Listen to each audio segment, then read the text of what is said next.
Hello everyone, welcome छ मेरो new mini ब्लगमा है। आज चाहिँ मैले पनि मिनी ब्लग बनाउने उयो गरेँ नि त, त्यही भएर म चाहिँ मिनी ब्लग बनाउँदैछु हैन। र हेर्नुहोस् न, मेरो छोरीलाई चाहिँ ब्रस चाहियो अरे। ठुलो मान्छेले जसो गरे त्यस्तै चाहिन्छ उसलाई पनि हैन। ब्रस मागेर चाहिँ उसले चाहिँ ब्रस गर्दैछ र ब्रस चाहिँ मैले नयाँ ब्रस दिएको नि त उसलाई। अन्त ब्रस दिएर ब्रस गर्दै हामी चाहिँ घुम्दै थियौँ बाहिर हैन।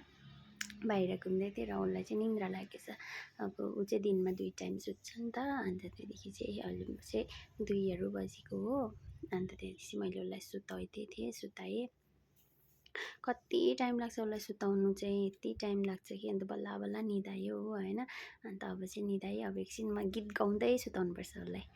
र सुताएँ, अब चाहिँ सुताउँछु म। अन्त त्यहाँबाट म चाहिँ यताउता काम गर्छु। फेरि उठ्यो हैन, उठेर चाहिँ खेल्दैछ ऊ चाहिँ। पेला र चम्ची, ऊ चाहिँ सेरेलेक्स खानुको लागि चाहिँ पेला र चम्ची लिएको थिएँ नि त मैले चाहिँ। अब खानुपर्छ भन्दै खेल्दै थिएँ हैन। अन्त उसले मिठाई, हेर्नु न खालि मिठाई माग्छ। मिठाई त मिठो रहेन रहेछ छि भन्दै मैले फ्याँकिदिएँ नि त।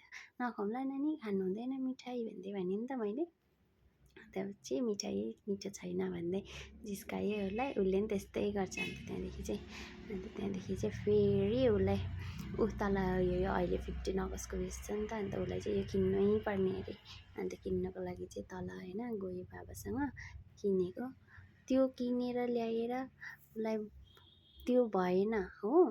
उसलाई हेर्नुहोस् न यहाँ भिडियोमा मलाई देखाउँदैछ हो, लिएर आएछ हैन। अन्त त्यहाँदेखि चाहिँ अर्को त्यो होइन, अब अर्को चाहियो अरे। फेरि घरमा आएर चाहिँ मैले यो मलाई दिनुहोस् त्यसो भए भने मैले मागेँ हैन। अन्त उसलाई चाहिँ अर्को चाहियो अरे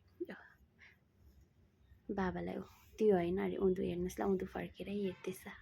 अर्कै चाहियो अरे उसलाई चाहिँ। त्यो सबै देखेर चाहिँ डल्लै चाहिएको, डल्लै ल्याइदिनु अरे उसलाई। डल्लै त कहाँबाट किन्नु होइन, डल्लै पो चाहियो अरे उसलाई त। होइन अरे, त्यो फ्याँक्दैछ, मलाई दङ्गाउँदैछ हो। कति बेर दङ्गाएर गरेर चाहिँ फेरि बाबाले लगेको। अस्ति पनि किनेको होइन, अर्को पनि छ उसको, हिजो पनि किन्न पर्ने। सधैँ आउँदै पछि किन्नु भन्छ। भोलिदेखि त बाहिर